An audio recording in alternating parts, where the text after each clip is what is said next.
nerdy knitters, in this video we're going to look at different cast on methods for knitting, and we'll look at 5 different categories they fall into and why it's important for you to know more than just one way to cast on your stitches. And I have a book recommendation for you too, so stick around for that. Before we jump in, I just want to say, hey, I'm Tanya, a certified knitting instructor and a knitwear designer, and my goal is to help you become a confident, adventurous knitter. One way we can do that is by understanding the different categories of cast on methods and bind off methods, and why it's important that you should know more than just one basic method. And if you look down below in the video description box, you'll find timestamp links and links to any resources or other videos that I mention in this video. Now we're going to break these categories up into 5 groups, but really you could break it down even more just into 2 basic categories. Most of the time when you want to cast on or bind off, you want it to be either stretchy or not stretchy. Sometimes you want a stretchy cast on or bind off, like for the brim of a hat or the cuff on a mitten or the hem of a sweater. You want something stretchy.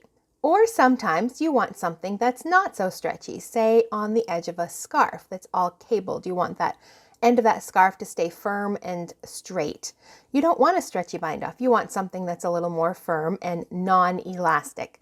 So all of our cast-ons and bind-offs fall within those 2 categories. They can either be firm, basic, or they can be more elastic.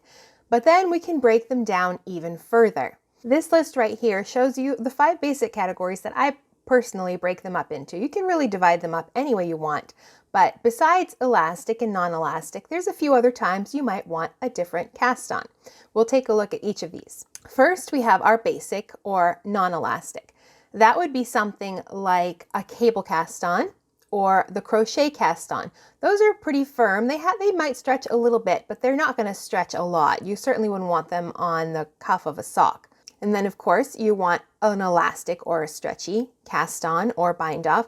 Something like the long tail cast on. That is a good all-purpose cast on. It's got a nice amount of stretch. It does have 2 different sides, so you have to pay attention to that.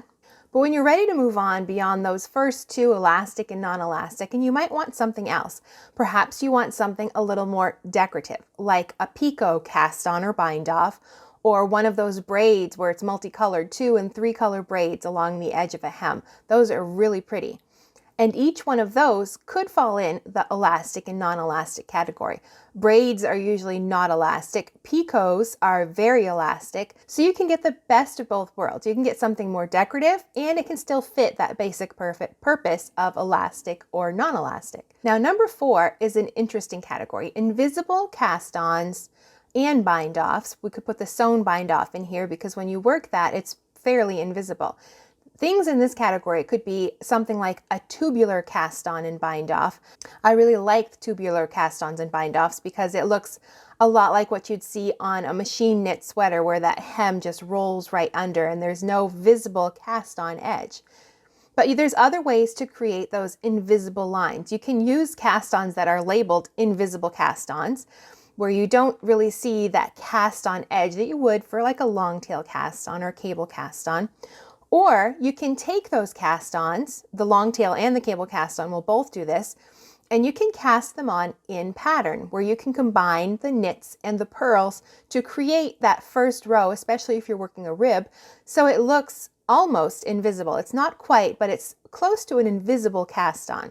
Now these methods are perfect when you really don't want that edge to be seen, when you want that rolled hem or the cuff on that hat where it just looks like there's no visible cast on. It's such a nice finishing touch. And these cast on methods can also vary in their elasticity.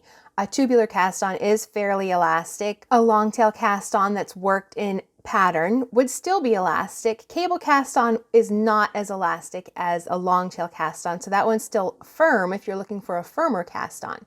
So even that varies within these tubular and invisible cast on or bind off methods.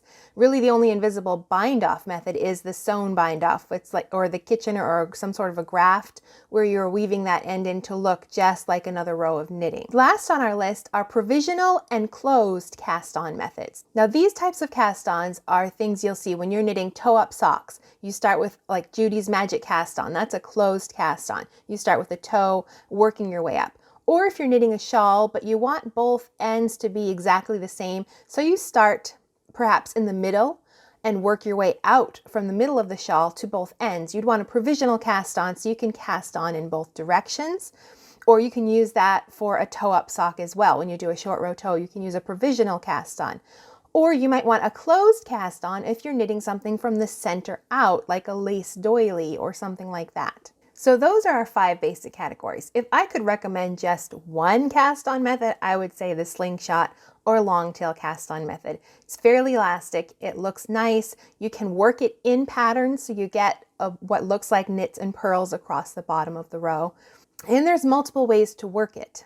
You can use just one hand, the slingshot method, or you can use both hands if you wanted to work it that way. But it's important to remember that both sides look different. What most people use as the right side of the work looks like a nice little ropey edge, and the wrong side of that looks almost like little purl bumps on there. So if you're knitting a specific pattern and it wants you to start with a right side row, you might want to add an extra row, because after casting on, if you like that ropey edge, you have to work a wrong side row first to get that in the front of the work. But it's also possible to work the long tail cast on in patterns, so you can combine those knits and purls as well. So it is a good all-purpose cast on. It's nice and elastic, great way to start your hems and your cuffs. If you only need one, that's the one to have. But I think it's important to have one from each category if possible, because there'll be times you'll want a firmer edge, or you might want a decorative edge, or you might need to do a toe-up sock and you need to know a provisional cast on or a closed cast on method.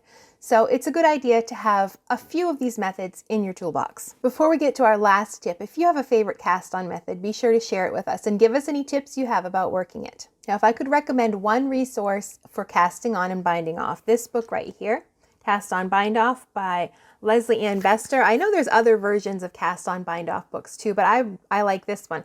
I've gotten it so often from my library, I really need to get it for myself. But she has this divided into cast on and bind offs.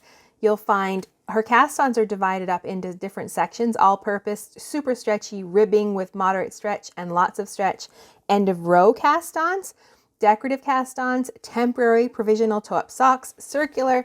You'll find all of those in here. And then for the bind offs, she has basic, stretchy, decorative, and sewn. So it's broken into similar categories than what I've listed here. And all of them have lots of pictures and all of the instructions, very detailed. It's a really good book if you want to try your hand at some new cast on and bind off methods. If you like this video, be sure to give it a thumbs up, share it with your knitting friends, and if you like to get nerdy with your knitting, be sure to subscribe.